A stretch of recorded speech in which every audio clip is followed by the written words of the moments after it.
오늘은 우리 민족이 일제의 억압과 착취에서 36년간 종살이 하다가 하나님의 은혜와 축복 속에서 기적적으로 해방과 자유를 되찾은 지 47주년이 되는 뜻깊은 주일입니다.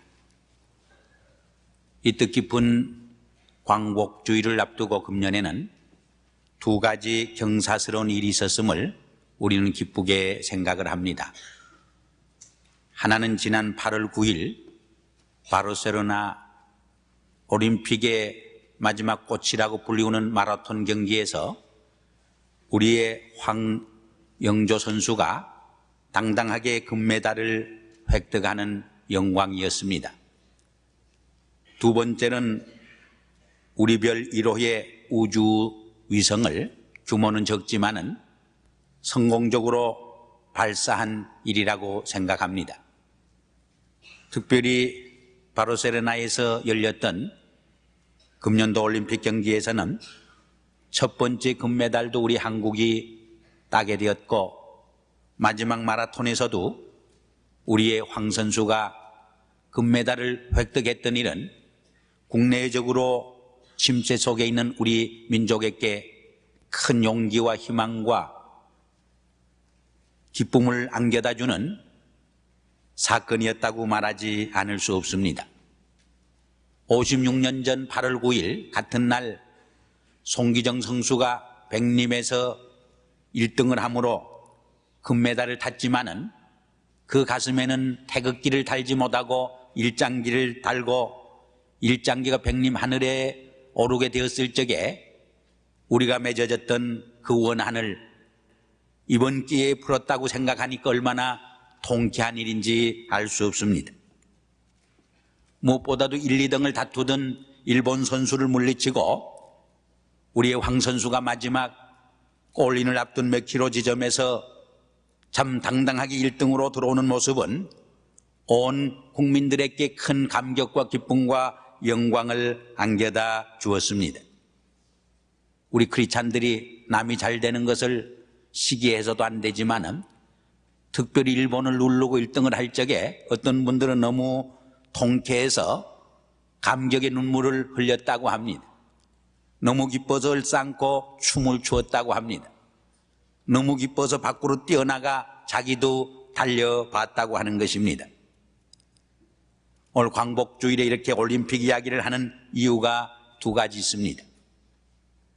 하나는 남북 통일이 되어서 한 팀으로 경기를 했다고 하면은 얼마나 더 훌륭하고 멋있고 정말 통쾌할 만한 성숙한 게임을 했을까 하는 이야기 때문이고, 두 번째는 우리의 정치, 경제, 문화 모든 분야에서 이번 우리 한국의 올림픽 경기만큼 성장하고 성숙해진다고 하면은 그만큼 우리의 통일의 꿈이 한 발자국 더 앞당겨질 수 있다고 하는 생각 때문인 것입니다. 우리 민족의 소원은 꿈에도 통일입니다. 그 통일이 언제 그럼 실현될 것인가? 우리의 생전에 그 꿈이 실현될 것인가? 이런 질문이 모든 우리 한국 국민의 가슴 속에 깊이 도사리고 있음을 그 누구도 부인할 길이 없습니다. 물론 우리 크리스찬들의 소원은 통일 이상의 것입니다. 통일뿐만 아니라 북한에 대한 선교와 또 무너진 북한의 교회를 재건하는 일입니다. 이 통일에 대한 바람은 몇 년 전만 해도 비현실적이고 꿈 같은 이야기였습니다. 그런데 점점 이것이 현실적으로 우리에게 다가오고 있음을 우리는 바라보게 됩니다. 이제는 그 꿈이 우리 생전에 이루어지리라고 하는 그런 기대감과 마음의 부푼 마음을 우리는 지니고 살아가고 있습니다. 많은 분들이 10년 내에 남북 통일이 되지 않을까 그런 생각을 많이 해봅니다. 아니, 당장 남북 통일이 되어도 오히려 혼란이 오지 않을까 염려하고 걱정할 만큼 역사의 상황이 바뀌어진 것을 우리는 또한 직면하고 있습니다. 그런데 우리가 남북 통일에 대한 문제를 이야기하고 북한 선교와 북한 교회 재건의 문제를 이야기할 적에 우리가 몇 가지 마음에 깊이 생각할 문제가 있는 줄 압니다. 우리 민족의 분단의 비극이 누구에 의해서 이루어졌는가? 이산 가족의 그 슬픔과 아픔과 고통이 누구의 책임인가 하는 문제입니다. 먼저 강대국의 이해관계 때문에 우리 민족이 허리가 두 동가리로 갈라지는 민족 분단의 비극을 47년 동안 안고 지금 살아오고 있습니다. 다음으로는 남북의 정치 지도자들의 책임이 전혀 없다고 말할 수 없습니다. 리더십이 부족해서 독일처럼 정말 통일 국가를 이루지 못한 이러한 아픔이 또한 우리에게 있음을 우리는 솔직히 인정해야 할 것입니다. 그러나 정치 지도자들의 책임 아니겠습니까? 한 걸음 더 나가서 우리 국민들의 책임도 있음을 우리는 절감해야 할 것입니다. 우리가 못나고 우리가 실력이 없어서 우리는 독일처럼 통일을 이루지 못하고 아직도 분단된 아픔과 이산가족의 슬픔을 안고 오늘을 살아가고 있는 현실을 우리는 지켜보게 됩니다. 다음으로 북한의 현실과 우리 남한의 현실을 똑바로 바라볼 수 있는 눈을 가져야 할 것입니다. 전쟁에서 이기려고 하면은 상대방을 알고 나를 바로 알 적에 승리하게 된다고 합니다. 우리가 민족의 수건인 남북 통일의 꿈을 성취하기 위해서는 오늘 우리의 현실을 바로 바라볼 수 있는 눈을 가져야 할 줄 압니다. 우리가 시간이 없지만은 북한의 현실을 한번 여러 가지 정보와 자료를 우리가 종합해서 한번 생각해 보았으면 합니다. 오늘 이북이 안고 있는 가장 심각한 고민과 혼내가 무엇입니까? 경제 문제입니다. 가난의 문제입니다. 어떻게 이 가난의 문제를, 경제 문제를, 그들의 체제를 무너뜨리지 아니하고 개방시킬 수 있을까 하는 것이 그들의 큰 고민이요 아픔인 것을 우리는 알고 있습니다. 특별히 동구권이 무너지고 종주국가인 소련이 무너지면서 경제 원조가 끊어짐으로 많은 경제적 어려움과 함께 정치적 고립을 겪고 있습니다. 이러한 경제 문제와 가난의 문제를 해결하기 위해서 얼마나 그들이 노력하고 애쓰고 있는 모습을 우리는 김일석 주석이 두 차례에 걸쳐서 연두교시에서 발표한 그 이야기를 통해서도 짐작할 수 있습니다. 그럼 우리 남한의 현실은 어떻습니까? 지금 당장 통일이 된다고 하면은 오히려 남한이 남북 통일을 북한을 수용할 수 있는 준비가 되어 있느냐? 오히려 저는 되어 있지 못하다고 생각합니다. 오히려 땅을 투기하는 투자꾼들이 먼저 복음을 들고 가기보다 먼저 평양에 갈 것이기 때문입니다. 오늘 우리 한국교회나 이민교회도 통일 이후에 있을 정말 북한 선교와 북한교회 재건에 대한 시나리오나 준비가 없는 상태에 있음을 우리는 솔직히 고백하지 않을 수 없습니다. 그러므로 우리는 앞으로 이루어질 남북 통일에 대비해서 우리는 북한을 소용하고 정말 그들의 복음을 바로 전하고 이북교회를 재건할 수 있는 시나리오와 준비를 갖추지 않으면 안 될 줄 압니다. 바로 이 점에서 우리 크리스찬의 책임이 큽니다. 특별히 이북에서 이남 땅으로 내려왔다가 북미 땅을 찾은 우리 이북 크리스찬들의 책임이 더 크다고 말할 수 있습니다. 우리 나성영락교회는 그러한 분들이 더 주축을 이뤘기 때문에 이북교회에 대한 선교와 재건의 책임과 사명이 더 막중하다고 우리는 고백하지 않을 수 없는 줄 압니다. 그럼 이런 현실 속에서 남북 통일의 내일에 대한 비전과 북한 선교와 북한 교회의 재건을 바라다 보면서 우리 크리스찬들이 무엇을 해야 할 것인가? 먼저 통일은 하나님의 뜻이요 섭리인 것을 믿어야 합니다. 하나님은 평화와 일치를 원하시지 분열과 분단의 비극을 원치 않는다고 하는 것을 우리는 복음 안에서 확인할 수 있어야 합니다. 오늘 봉독한 본문 말씀에도 보면은 에베소서 2장 13절 이하에서 사도 바울이 말합니다. 이방인과 유다인 사이에는 너무나 큰 장벽이 가로놓여 있었습니다.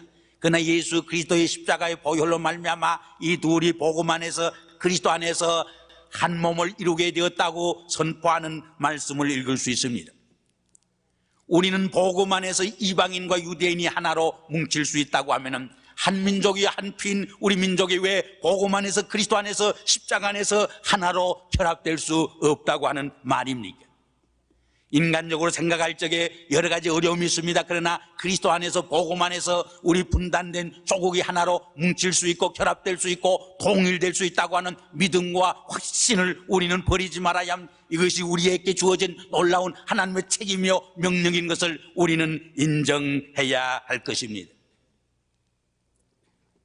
사실 우리 민족의 정치, 경제, 문화의 구조적인 악이 어디에서 기인하고 있느냐? 이 분단의 비극에서 시작되고 있습니다.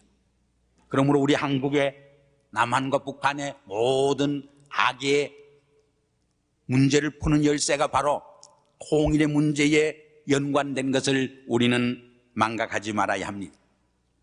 한 걸음 더 나가서 선교적인 차원에서 생각해 볼 적에 이 통일의 문제는 우리의 크리스찬의 중요한 선교적 과제임을 우리는 고백하지 않을 수 없습니다. 사도행전 1장 8절에 보면은 성령이 임하면 예루살렘과 유다와 사마리아와 땅 끝까지 이르러 내 증인이 되라 했는데, 오늘 이 복은 가장 가까운 우리의 나라지만은 세계에서 가장 먼 땅 끝이 되고 있음을 우리는 봅니다.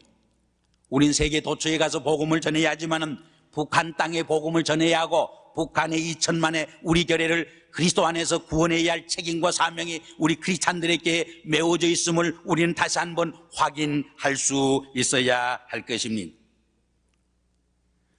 두 번째는 기도운동입니다. 우리는 이 통일과 북한 선교와 북한 교회 재림을 위해서, 재건을 위해서 우리는 진실된 기도를 드려야 할 것입니다. 우리는 그동안 47년 동안 열심히 기도하노라 했지만은 우리가 얼마나 진실된 기도를 드렸습니까? 정말 느헤미야가 자기 민족의 어려움과 비극의 소식을 들었을 적에 자기의 죄와 민족의 죄를 통회하고 회개하면서 기도한 것처럼 우리가 나의 죄와 우리 민족의 죄를 얼마나 통회하고 잡아가면서 하나님 앞에 기도하고 있습니까? 먼저 우리는 이 기도를 드리기 위해서 나와 너 사이에 있는 38선을 먼저 무너뜨려야 합니다. 우리의 마음속에 있는 38선을 먼저 무너뜨려야 합니다. 우리 공동체 속에 있는 여러 가지 파벌과 지방색과 여러 가지 파당을 우리는 극복해야 합니다. 우리가 선거 문제를 하나로 뭉쳐서 해결하지 못하면서 남북 통일을 기대한다고 하면 얼마나 미련하고 어리석은 사람들입니다. 우리는 먼저 우리의 가까운 가정과 우리 교회와 우리 커뮤니티의 문제에서 하나로 뭉칠 수 있는, 하나로 통일될 수 있는, 38선을 뛰어넘을 수 있는, 하나로 그리스도 안에서 뭉칠 수 있는 이 운동을 전개해야 할 것입니다. 세 번째는 불신과 미움을 헐고 이해와 사랑의 길을 터는 길입니다. 유교 동란으로 말미암아 남과 북 사이에는 너무나 큰 장벽이 두꺼워졌고 높아졌습니다. 이것을 헐기에는 거의 불가능하다고 하는 미움과 불신이 우리의 가슴 속에 너무나 짙게 사로잡고 있는 모습을 우리는 고백하지 않을 수 없습니다. 그러나 우리는 이 불신과 미움의 장벽을 헐 수 있어야 합니다. 이해와 사랑의 세기를 열 수 있는 용기와 믿음을 가져야 합니다. 창세기 33장에 보면은 에서가 달려가서 야곱의 목을 안고 피차 운이하는 말씀이 있습니다. 이 에서와 야곱의 만남의 기적이 우리 민족 사이에서 분명히 일어날 수 있어야 합니다. 에서와 야곱의 만남을 우리가 분석해 보면은 형 에서가 먼저 야곱을 향해서 뛰어가서 그의 목을 안고 울었다고 말했습니다. 형된 사람이 먼저 용서하고 이해할 수 있어야 합니다. 피해자가 가해자를 용서하고 받아들일 수 있어야 합니다. 물론 가해자는 하나님 앞에 자기의 죄를 회개할 수 있는 회개가 물론 일어나야 하는 것입니다. 오늘 우리 민족에게도 좀 더 과감한 만남과 대화가 요청되고 있음을 우리는 말하지 않을 수 없습니다. 지난번 제7차 남북 고위급 회담에서 이번 8.1 올기에서 이산가족 100몇십 명과 또 예술단 몇십 명과 기자단 합해서 약 240명이 서로 교류하도록 합의를 봤습니다. 그러나 끝내 그 꿈이 실현되지 못하고 무너지고 말았습니다. 이북이 그만큼 지금 개방하려고 할 적에 자신감이 없음을 우리는 지켜봅니다. 우리가 분명히 기억을 해야 합니다. 독일이 동독과 서독이 통일될 때에 지도력의 위대함도 있었지만 세 가지 중요한 배후의 역할이 있었음을 우리는 또한 기억을 해야 합니다. 단순히 지도력과 경제력에 의해서 통일이 된 것만은 아닙니다. 그것이 무엇입니까? 첫째로 매스컴의 역할입니다. 서독의 정치, 경제, 문화, 사회 현상이 매스컴을 통해서 동독으로 다 흘러가서 자연히 거기에서 교류가 이루어진 것입니다. 두 번째로 동독과 서독의 국경이 그들은 왕래할 수 있었기 때문에 관광객과 여행자들에 의해서 자연히 그 두껍고 높은 장벽이 서서히 무너져 갔다고 하는 점입니다. 더 중요한 역할을 한 것은 독일 교회의 역할입니다. 수십 년간 분된 상태에서도 동독교회와 서독교회는 만나서 회의를 했고 서로 협력하고 또 서독교회가 동독교회를 그동안 수없이 도와줬던 모습을 우리는 볼 수 있습니다. 이런 차원에서 오늘 한국교회와 이민교회가 우리 남북 통일의 과제와 북한 선교와 북한 교회 재건에 대한 커다란 사명과 책임이 있음을 다시 한번 이 광복주일에 확인하고 이 성전을 떠나갈 수 있어야 할 줄 압니다. 마지막으로는 우리가 통일 이후에 일어날 여러 가지 혼란을 막기 위해서 우리는 통일 이후에 대한 시나리오가 형성되어야 할 것입니다. 북한 선교와 북한 교회를 재건하기 위한 준비와 계획이 우리 교회에 이루어져야 할 줄 압니다. 이제 마지막으로 세계교회협의회가 88년 11월 달에 저 스위스에서 모여서 남북 통일을 위한 선언문을, 그리운 선언문을 발표한 것이 있습니다. 그것을 소개하고 제 말씀을 끝내려고 합니다. 8조항으로 되었는데 오히려 남북 고위급 회담의 방향을 제시해주고 또 그렇게 지금까지 남북 회담이 이끌어오는 모습을 볼 적에 세계교회가 남북교회의 지도자들과 세계교회 지도자들을 모아놓고 디렉션을 준 것은 큰 의미를 지닌다고 생각할 수 있습니다. 첫째로 1995년을 한반도 통일을 위한 신원으로 설정해서 선포하고 있습니다. 우리가 잘 아는 대로 구약에 보면은 7년마다 안식년이 옵니다. 그것을 7번 더하면은 49년이 되는데 49년 이후 50년째를 휘논으로 선포했습니다. 그때는 모든 종들이 자유함을 얻게 됩니다. 해방을 받습니다. 그래서 1995년을 통일을 위한 신원으로 선포하고 있습니다. 두 번째는 72년 7.4 공동선명에서 발표한 조국 통일의 3대 원칙인 자주, 평화, 민족 대단결의 원칙을 다시 한번 확인해 주고 있습니다. 세 번째는 한반도의 통일의 주체는 남북의 민중들이라고 하는 것을 정치적 지도자들에 의해서 대화가 되어야 하지만은 더 근본적으로 이 민중 차원에서까지 되어야 하는 것을 확인하고 선언하고 있습니다. 네 번째로 통일은 동북아시아의 평화 구축을 위해서 반드시 이루어져야 할 것을 선언하고 있습니다. 다섯째로 통일을 위해 민족 간의 적대감과 증오심을 극복하고 용서와 화해의 분위기 속에서 신뢰성을 회복하고 구축하는 일이 중요한 과제라고 선언해주고 있습니다. 여섯째로 통일을 위해서 남북 간의 군사적 대결을 지양해야 한다고 주장합니다. 군사적 긴장을 해소시키기 위해서 군축을 해야 할 것을 권면하고 있습니다. 일곱째로 민족 분단으로 빚어진 1천만 이산 가족의 재해와 남북 간의 각종 교류가 인도주의적 차원에서 시급히 이루어져야 할 것을 주장하고 또한 호소하고 있습니다. 마지막으로 세계교회는 한반도의 통일을 위해서 남북교회와 세계교회가 같이 협력해 줄 것을 호소하고 있습니다. 우리 나성교회는, 영락교회는 이러한 상황 속에서 특별히 광복주의를 맞이해서 우리 조국의 통일과 북한의 선교와 북한 교회의 재건을 위해서 정말 기도하고 참여하고 정말 앞장서는 이러한 사명을 할 때 하나님께서 이 시대에 우리 민족과 우리 교회를 향한 섭리와 뜻을 이루는 주의 몸된 교회가 될 줄 압니다. 이러한 기도와 참여가 우리에게 이루어지길 주의 이름으로 축원합니다. 기도하시겠습니다. 십자가로 우리의 죄를 씻으시며 저희를 화목케 하신 여호와 하나님, 저희의 허물을 용서하여 주시옵소서. 저희는 목이고다 하나님의 음성을 피하였으며 민족의 피호소를 지금까지 외면해 왔습니다. 주께서 이제 분단의 장막을 가르시며 화해와 평화의 새날을 열고 계시니 결의의 새 아침이 주 안에서 시작되게 하시옵소서.